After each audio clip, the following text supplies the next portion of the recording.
Hi, I'm Ted London, Senior Research Fellow at the William Davidson Institute and faculty member at the Ross School of Business at the University of Michigan.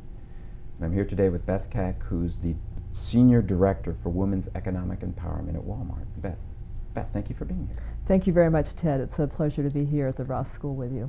Thank you. Can you tell us a little bit about your background and kind of what led you to your current position? Sure. Ted, I've been at Walmart for 10 years, and it's been the really very interesting 10 years because that's when the period of time that Walmart really recognized the intersection between the company and society. So I've had the opportunity to work on our environmental sustainability portfolio from a global point of view, and now more recently I'm working on another corporate responsibility portfolio called Women's Economic Empowerment. Can you talk a little bit about the history of Walmart's relationship with USAID and then what you're doing currently? Sure. We've actually had a very long and wonderful relationship with USAID going back more than a decade. And many of the early relationship areas were in the area of agriculture and particularly in Central America. And it turned out to be a marriage that was of more than convenience. USAID had projects on the ground with small subsistence farmers that they were raising up that could go into an organized retail chain. And we had a business that was growing in the area of retail, and we needed fresh produce. And so we were able to come together in a country that's a region that's an area of smallholders, and where we had a retail business that was needing that fresh produce so that we could become an off-taker. And it's been a very, very good relationship from that point of view. The work in Latin America, Central America, what was Walmart's role in the partnership primarily in terms of getting more produce and working more closely with smallholder farmers? Well, the most powerful instrument that we have in terms of society and changing lives is a purchase order. And if we can provide that purchase order to a farmer on a consistent basis, that will give he or she, him or her, the opportunity to have consistency of purchasing of the items that they are growing. This power of the purchase order, where do you see the biggest successes and the biggest challenges in that model for Walmart as you look to grow this approach? Yeah, we've experimented and done different things together with USAID over time. And that has been part of the great learning that we've had in the area of the agricultural sector. We thought that this idea of building out our business model of purchasing from smaller farmers was so important that we went into another partnership where we actually put some of our foundation funding in.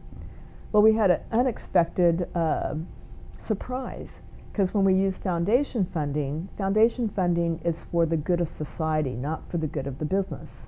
And so we ran into a legal concept called self-dealing. And so when we're working as mutually equal partners with an NGO or a funding organization, there's no restrictions on what our business can do in terms of putting that purchase order forward. But when we have our own corporate foundation funding inside that project, then because of self-dealing, we can only be one of many parties that are an off-taker and can be quite limited in that regard. And so we can't put the power of the sustainability of our business behind a program as much.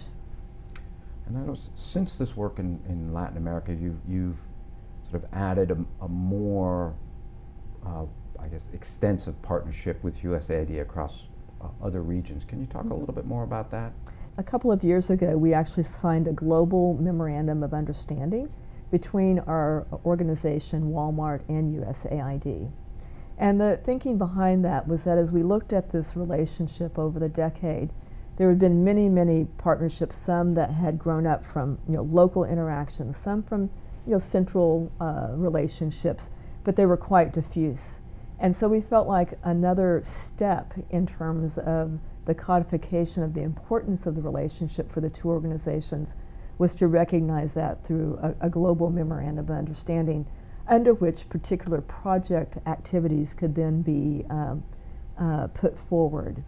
Under that new framework, we've put in place 5 joint funding projects through our Women's Economic Empowerment Funding program for women and farmers. As you think about these partnerships and USAID and your work with USAID, there's clearly a real social benefit to expanding some of these very exciting initiatives on the ground.